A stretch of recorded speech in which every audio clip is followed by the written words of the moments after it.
Olá, cientistas, sejam muito bem-vindos ao Laboratório na Real, nosso canal no YouTube para tratarmos assuntos referentes ao laboratório.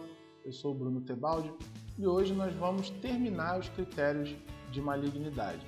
Eu já dei uma olhadinha, consegui ver que hoje a gente finaliza eles e aí no próximo vídeo a gente começa falando sobre as lesões propriamente ditas. Beleza? Antes da gente começar, não esquece do básico que é deixar o like no vídeo. Caso você não seja inscrito, se inscreve no canal, ativa os sininhos para receber as notificações dos próximos vídeos e aí é só botar o jaleco para a gente entrar para o laboratório.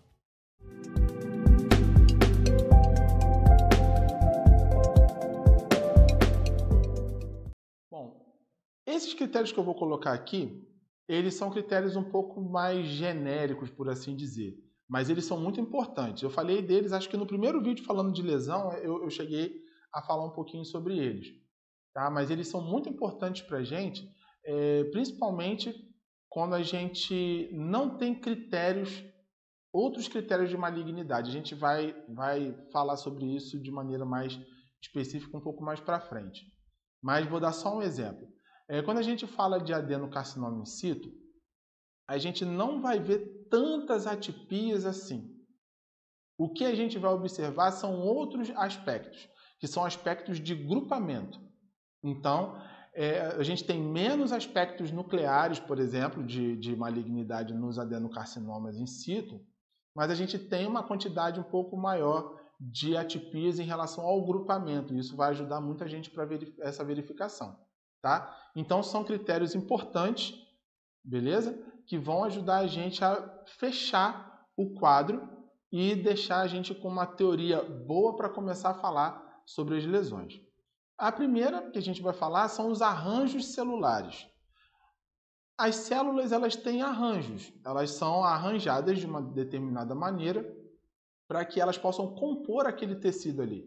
Então nós temos as células glandulares, que a gente pode ver em paliçada, a gente pode ver em favo de mel, e elas vão perder esse arranjo celular. A gente chama de perda de arranjo, perda de polaridade. Lá, quando a gente estiver falando de glandular propriamente dito, vai falar de sobreposição nuclear, vai falar de algumas coisas. Mas esse arranjo é importante principalmente, pelo menos para mim, principalmente para o epitélio glandular. No epitélio escamoso, a gente consegue ver, mas não fica muito nítido, porque elas não seguem um padrãozinho, assim, uma do lado da outra, bonitinha. Muitas vezes, até quando a gente está vendo inflamatório mesmo, a gente vê um monte de célula escamosa uma em cima da outra, né? Então, a gente não usa muito, eu pelo menos não uso muito esse critério para malignidade em células escamosas. Eu uso mais para célula glandular, tá? Mas a gente acaba perdendo esses grupamentos. No caso do escamoso, um que é bem utilizado é quando nós temos os grupamentos chamados de grupamentos sinciciais. O sincício. O que seria o sincício?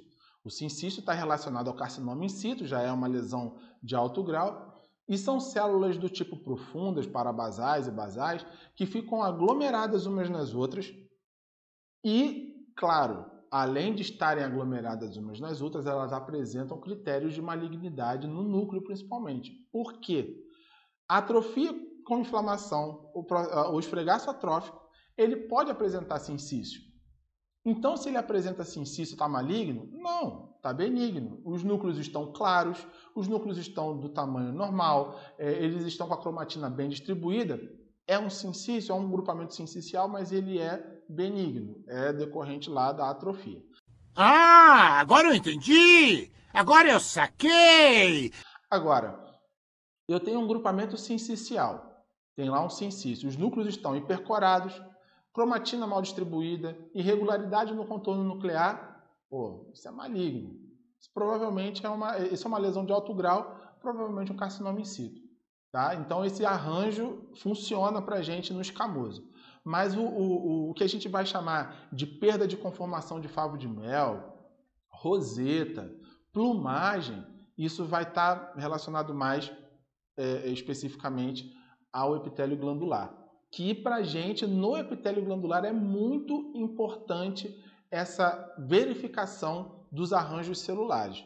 Tá? Ele é muito importante, porque se ela começou a perder a conformação natural daquele epitélio, muito provavelmente aquilo ali já configura uma malignidade. A gente vai ver que existem algumas peculiaridades, tem umas pegadinhas nisso aí que às vezes as pessoas caem. Já viu, né? Tá? Quando a gente está desavisado, a gente acaba caindo. Então, quando a gente entrar em lesão glandular, a gente vai especificar bem isso para vocês conseguirem ficar craques e não errarem mais na hora de observar essas células glandulares, tá? A adesão também fica diminuída. E isso significa o quê? Eu falei no primeiro vídeo de atipias, eu falei isso para vocês.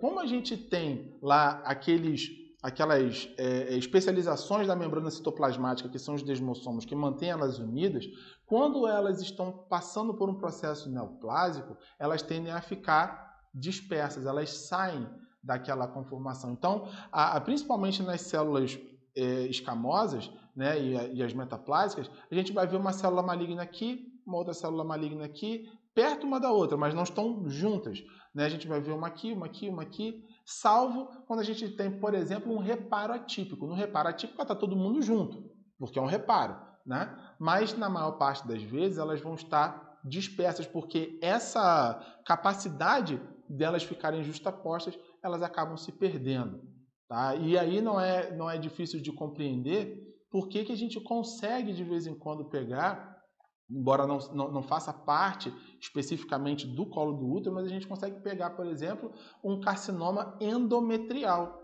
porque ela perde essa capacidade de ficar aderida ao seu epitélio e acaba descamando, e a gente acaba vendo isso no esfregaço na hora que a gente vai fazer a análise microscópica. Então ela perde essa capacidade de adesão. É normal, se você pegar uma coisa que eu sempre presto atenção, e isso funciona muitas vezes, não é uma regra, tá? Mas me ajuda muito. Eu comecei a ver os esfregaços, eu começo sempre pela ectocervice e termino na endocervice, então eu começo sempre a observar. A paciente está numa idade ali de 20 e poucos, 30 e poucos anos, 40 e poucos anos, aí eu começo a observar, tem muita célula metaplásica já meio ativada, já acende uma luz. Eu estou vendo umas células bem pequenas junto com células intermediárias e superficiais, eu já fico esperto.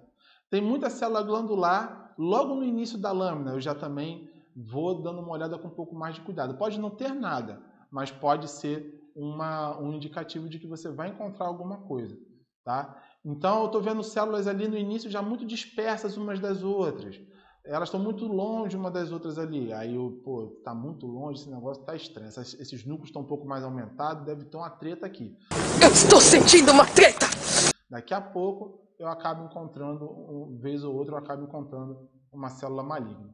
Tá? Então são coisas que a gente vai, são macetes que a gente vai pegando e que a gente precisa ter isso na cabeça para não ficar na dúvida, né? E não acabar dando um diagnóstico errado. Antes da gente continuar, pessoal, lembrando, like no vídeo, se inscreve no canal e compartilha o vídeo com outras pessoas para elas também terem acesso a esse conteúdo, tranquilo? E uma outra que é muito difícil. Eu quando comecei, caraca, era um porre isso, porque era muito difícil, toda hora eu achava que tinha e nunca tinha, que é a tal da diátese tumoral, o fundo necrótico, fundo proteico. O que é diátese tumoral? A diátese tumoral é um indicativo de que tem alguma invasão já acontecendo. Tá? Você pode não ter todas as características de invasão, mas a diátese tumoral já está te dando aquela ideia de que tem alguma coisa acontecendo.